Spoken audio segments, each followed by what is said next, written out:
الحمدللہ تمام تعریف اللہ کے لیے ہے جس نے ہر چیز پیدا کی اور اس کا ٹھیک ٹھیک اندازہ لگایا۔ اس نے اپنی حکمت کے تقاضے کے مطابق اپنے بندوں کے معاملات کی تدبیر کی، ساتھ ہی وہ ان پر مشفق اور ان سے باخبر ہے۔ اور میں گواہی دیتا ہوں کہ ایک اللہ کے سوا کوئی معبود برحق نہیں، اس کا کوئی شریک نہیں، اسی کے لیے بادشاہت اور تعریف ہے اور وہ ہر چیز پر قادر ہے۔ اور میں گواہی دیتا ہوں کہ محمد اس کے بندے اور رسول ہیں۔ اللہ نے آپ کو قیامت سے پہلے خوشخبری دینے اور ڈرانے والا، اپنے حکم سے اللہ کی طرف بلانے والا اور روشن چراغ بنا کر بھیجا۔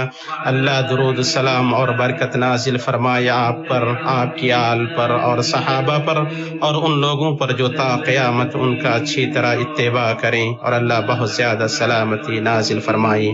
اما بعد، مومنوں، اللہ تعالیٰ کا کما حق تقوی اختیار کریں اور خلوت و جلوت اور غیب و حضر میں اس سے اس شخص جیسا ڈریں جسے معلوم ہو کہ اس کا رب اسے سن اور دیکھ رہا ہے اور اس کی پوشیدہ بات اور ہر سرگوشی کو سن جانتا ہے۔ اے ایمان والو، اللہ سے ڈرتے رہو اور ہر شخص دیکھ بھال لے کہ کل قیامت کے واسطے اس نے اللہ اعمال کا کیا ذخیرہ بھیجا ہے، اور ہر وقت اللہ سے ڈرتے رہو، اللہ تمہارے سب اعمال سے باخبر ہے۔ امت مسلمہ ان اچھی صفات میں سے جو رضامندی اور امید پر ابھارتی ہیں اور دلوں میں خوشی اور مسرت داخل کرتی ہیں، کیونکہ ان میں اللہ سے حسن ظن اور اس پر کمال توکل پایا جاتا ہے، نیک فعلی اور مستقبل میں بھلائی کی توقع والی صفت ہے۔ خواہ بحران کتنے ہی سخت ہوں اور مشکلوں اور مصائب کی گھڑیاں کتنی ہی لمبی ہوں، آپ نیک فعل لینے والے کو اللہ سے راضی اور اس کے قضاء و قدر پر ایمان رکھنے والا پائیں گے۔ وہ اس کی تدبیر اور فیصلہ سے حسن ظن رکھتا ہے اور اسے یقین ہوتا ہے کہ اللہ اسے اس کی آزمائش اور صبر کا ضرور بدلہ دے گا۔ اور ممکن ہے کہ تم کسی چیز کو بری جانو اور دراصل وہی تمہارے لیے بھلی ہو، اور یہ بھی ممکن ہے کہ تم کسی چیز کو اچھی سمجھو حالانکہ وہ تمہارے لیے بری ہو۔ حقیقی علم اللہ ہی کو ہے، تم محض بے خبر ہو۔ مومنوں کی جماعت، جو شخص انبیاء اور رسولوں کی سیرت پر غور کرے گا وہ ضرور ان کی سیرتوں میں اپنی قوم کی ہدایت یا اپنے رب کی مدد یا اپنے کرب و غم کے خاتمے کے تئیں نیک فعلی کو نمایاں پائے گا۔ یہ نوح علیہ السلام ہے جو اپنی قوم میں 950 سال رہی، مگر اس مدت میں انہیں دعوت دینے اور ان کی طرف سے دعوت قبول کیے جانے سے وہ مایوس نہیں ہوئے۔ اور یعقوب علیہ السلام سالوں و برسوں کے دراز ہونے کے باوجود اپنے بیٹے یوسف علیہ السلام کی دیدار کی امید لگائے رہے اور فرماتے رہے، میرے پیارے بچوں، تم جاؤ اور یوسف کی اور ان کے بھائی کی پوری طرح تلاش کرو اور اللہ کی رحمت سے نا امید نہ ہو۔ یقین رب کی رحمت سے نا امید وہی ہوتے ہیں جو کافر ہیں۔ نیک فعل لینے والوں کے امام اور نبیوں اور رسولوں کے سردار، لوگوں میں سب سے اچھا صبر کرنے والے اور سب سے بہتر شگون و امید والے تھے۔ جب آپ کو نور اسلام کے ساتھ بھیجا گیا تو آپ کے قریب ترین لوگوں نے آپ کو تکلیف دی، آپ کو آپ کے محبوب ترین شہر سے نکالا، آپ کو جھٹلایا اور آپ کے ساتھ لڑائی کی۔ اس کے باوجود آپ صلی اللہ علیہ وسلم کو اپنے رب کی مدد پر یقین تھا اور اس کے دین کے وہاں تک پہنچنے کی امید تھی جہاں رات و دن پہنچے ہیں۔ طبقات ابن سعد میں ہے کہ نبی صلی اللہ علیہ وسلم جب طائف سے لوٹے اور مقام نخلا پر کچھ دن قیام فرمایا تو زید بن حارثہ نے آپ سے پوچھا، آپ قریش کے پاس کیسے جائیں گے جبکہ وہ آپ کو نکال چکے ہیں؟ آپ نے فرمایا، تم جو صورتحال دیکھ رہے ہو اللہ ضرور اس میں کشادگی اور اس سے نکلنے کا راستہ پیدا کرے گا، اور اللہ ضرور اپنے دین کی مدد اور اپنے نبی کو غالب کرنے والا ہے۔ آپ صلی اللہ علیہ وسلم اپنے صحابہ کے دلوں میں نیک فعلی، امید، اللہ عز و جل سے حسن ظن اس پر توکل اور اس میں پوری امید کے معنی جگاتے رہی۔ صحیح بخاری میں ہے کہ آپ صلی اللہ علیہ وسلم نے جب عدی ابن حاتم کو اسلام قبول کرنے میں متردد پایا تو ان سے فرمایا، اے عدی، کیا تم نے حیرہ کو دیکھا ہے؟ عدی کہتے ہیں میں نے کہا اسے میں نے نہیں دیکھا ہے، مگر اس کے بارے میں مجھے خبر ملی ہے۔ آپ صلی اللہ علیہ وسلم نے فرمایا، اگر تمہاری زندگی دراز ہوئی تو تم ضرور مسافر عورت کو دیکھو گی کہ حیرہ سے سفر کرے گی یہاں تک کہ کعبہ کا طواف کرے گی، اسے اللہ کے سوا کسی سے ڈر نہیں ہوگا، اور اگر تمہاری زندگی دراز ہوئی تو تم ضرور کسریٰ کے خزانے فتح کرو گی۔ میں نے پوچھا کسریٰ بن ہرمز؟ آپ نے فرمایا ہاں کسریٰ بن ہرمز۔ اگر تمہاری زندگی لمبی ہوئی تو تم ضرور دیکھو گے کہ آدمی اپنی ہتھیلی بھر سونا یا چاندی نکال کر ایسا شخص تلاش کرے گا جو اسے لے لے، مگر اسے کوئی لینے والا نہیں ملے گا۔ عدی نے کہا سو میں نے مسافر عورت کو دیکھا ہے کہ حیرہ سے سفر کر کے آتی ہے یہاں تک کہ کعبہ کا طواف کرتی ہے، اسے اللہ کے سوا کسی سے ڈر نہیں ہوتا، اور میں ان لوگوں میں تھا جنہوں نے کسریٰ بن ہرمز کے خزانے فتح کیے۔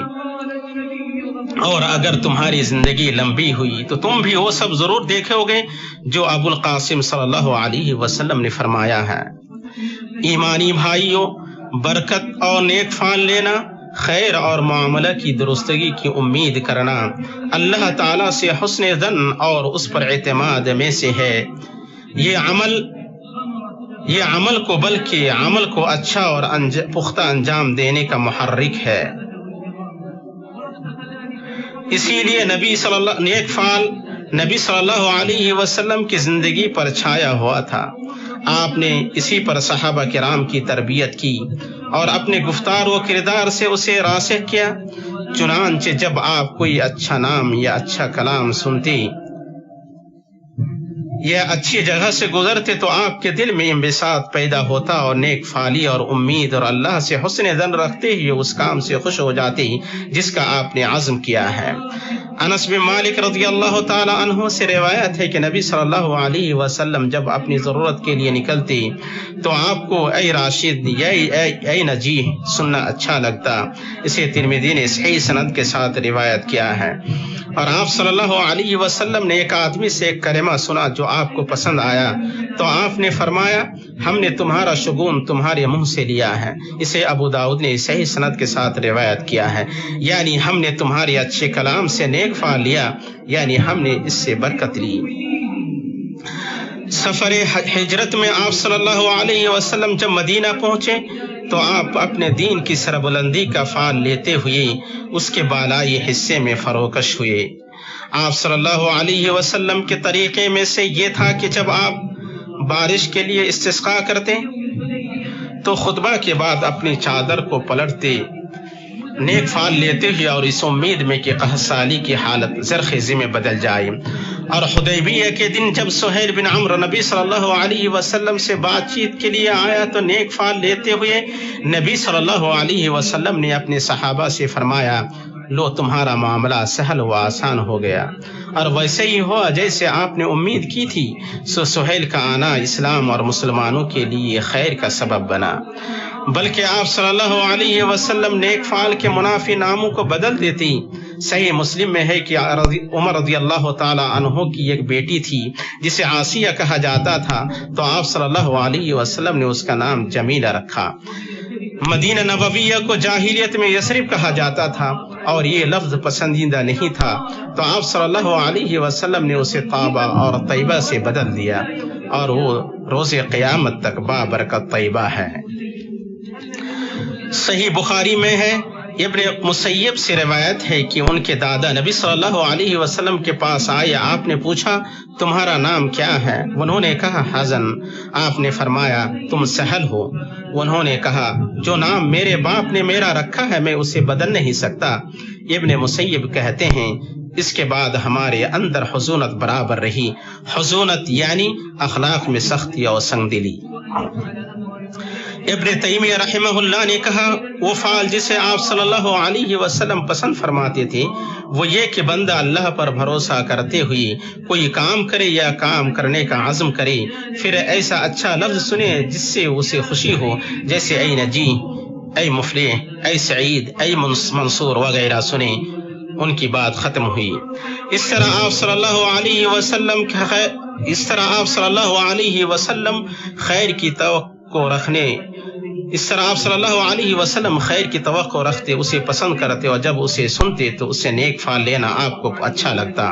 آپ برے ناموں کو ناپسند کرتے لیکن اس سے بدشگون نہیں لیتے، آپ اچھے ناموں کو پسند فرماتے اور ان سے نیک پھال لیتے۔ صحیحین میں ہے کہ آپ صلی اللہ علیہ وسلم نے فرمایا، نہ عدوہ یعنی مرض کا متعدی ہونا ہے اور نہ بدفعلی ہے، اور مجھے نیک فعل پسند ہے۔ نیک فعل یعنی اچھا کلمہ۔ آپ صلی اللہ علیہ وسلم بدفعلی لینے اور بدشگونی کو اور بدفعلی والی نظر کو ناپسند کرتے۔ چنانچہ جب آدمی یہ کہے کہ لوگ ہلاک ہو گئی تو وہ ان میں سب سے زیادہ ہلاک ہونے والا ہے۔ اسے مسلم نے روایت کیا ہے۔ یعنی وہ مایوسی، نا امیدی، بدشگونی، لوگوں کو حقیر اور چھوٹا سمجھنے، اپنے نفس پر غرور کرنے اور اسے لوگوں سے افضل سمجھنے کی وجہ سے سب سے زیادہ ہلاک ہونے والا ہے۔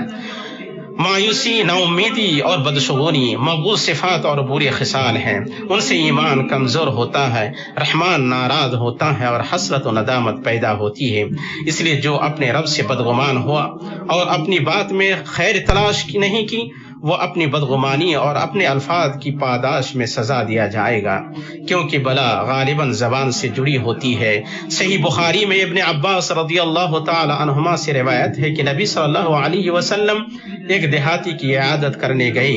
ابن عباس کہتے ہیں کہ نبی صلی اللہ علیہ وسلم جب کسی مریض کی عیادت کرنے جاتے تو فرماتے، کوئی بات نہیں، پاکیزگی ہوگی انشاءاللہ۔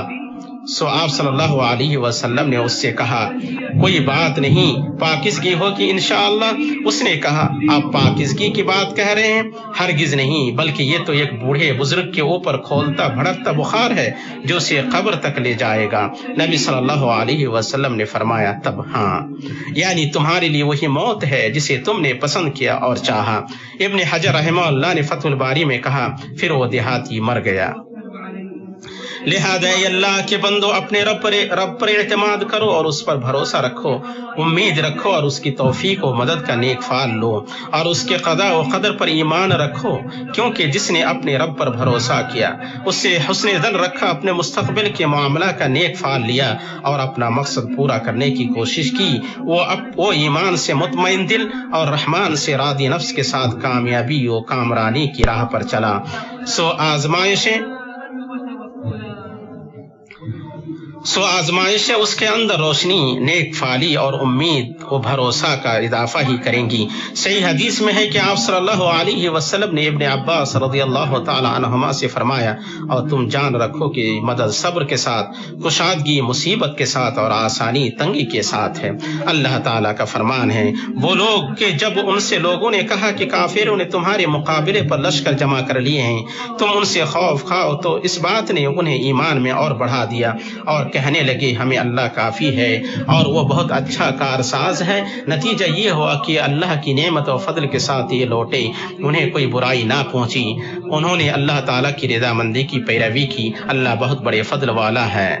اللہ میرے لیے اور آپ کے لیے قرآن و سنت میں برکت دے، مجھے اور آپ کو ان کی آیات و حکمت سے فائدہ پہنچائے۔ میں وہ کچھ کہہ رہا ہوں جو آپ سن رہے ہیں، اور میں اللہ سے اپنے لیے اور آپ کے لیے ہر گناہ و خطا کی مغفرت طلب کرتا ہوں۔ آپ بھی اس سے مغفرت طلب کریں، بے شک وہ بڑا بخشنے والا مہربان ہے۔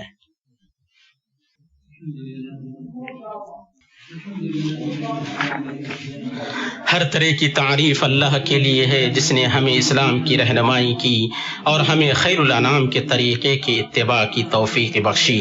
جب تک رات و دن ایک کے بعد دیگرے آتے رہیں، میں اس پاک ذات کی حمد و شکر بجا لاتا ہوں، اور میں گواہی دیتا ہوں کہ ایک اللہ کے سوا کوئی معبود برحق نہیں، اس کا کوئی شریک نہیں، اور میں گواہی دیتا ہوں کہ ہمارے سردار محمد اس کے بندے اور رسول ہیں۔ اللہ درود سلام اور برکت نازل فرمایا آپ پر، آپ کی آل پر اور آپ کے صحابہ پر اور ان لوگوں پر جو تا قیامت ان کا اچھی طرح اتباع کریں۔ اما بعد، مومنوں کی جماعت مایوسی اور نا امیدی کبیرہ گناہوں اور خطاؤں میں سے ہے۔ عبداللہ بن مسعود رضی اللہ تعالی عنہ نے کہا، کبیرہ گناہوں میں سب سے بڑا گناہ اللہ کے ساتھ شریک ٹھہرانا، اللہ کے مکر سے بے خوف رہنا، اللہ کی رحمت سے نا امید ہونا اور اللہ کے لطف سے مایوس ہونا ہے۔ اور قرآن کریم میں ہے، اپنے رب تعالیٰ کی رحمت سے نا امید تو صرف گمراہ اور بہکے ہوئے لوگ ہی ہوتے ہیں۔ چنانچہ جو وطنوں کو آباد کرتے ہیں اور تہذیبوں کی تعمیر کرتے ہیں، وہی لوگ سب سے زیادہ نیک فعال اور امید والے ہیں، اور جو لوگ بدفعال ہیں وہ نہ کوئی زمین آباد کر سکتے ہیں، نہ کسی وطن کی تعمیر کر سکتے ہیں، نہ کوئی تہذیب بنا سکتے ہیں۔ جو چیزیں نیک فعالی پر مدد اور امید کو راسخ کرتی ہیں، ان میں سے ایمان کو دل میں مضبوط کرنا ہے، اور یہ اللہ کے اچھے ناموں اور بلند صفات کی معرفت، کتاب اللہ کی تلاوت و تدبر، اللہ کے وعدہ کی تصدیق، بکثرت اس کے ذکر اور نفل عبادتوں کی ادائیگی، اور اس کے نبی صلی اللہ علیہ وسلم کی سیرت پر غور ہی سے حاصل ہوگا۔ اس لیے اے اللہ کے بندو، آپ اللہ سے ڈریں، اپنے رب سے حسن ظن رکھیں، خیر کی امید کریں اور اس کا نیک فعل لیں، اور اپنے دلوں تک مایوسی کو پھٹکنے نہ دیں۔ صحیح حدیث میں ہے، اللہ عز و جل نے فرمایا، میں اپنے بندے کے اس گمان کے پاس ہوں جو میرے بارے میں رکھتا ہے، اس لیے وہ جیسا گمان چاہے میرے بارے میں رکھے۔ قرطبی نے مفہم میں کہا، میرے بندے کا میرے بارے میں گمان رکھنے کا مطلب ہے دعا کرتے وقت قبولیت دعا کا گمان، توبہ کرتے وقت قبولیت توبہ کا گمان، استغفار کے وقت مغفرت کا گمان، عبادت اس کی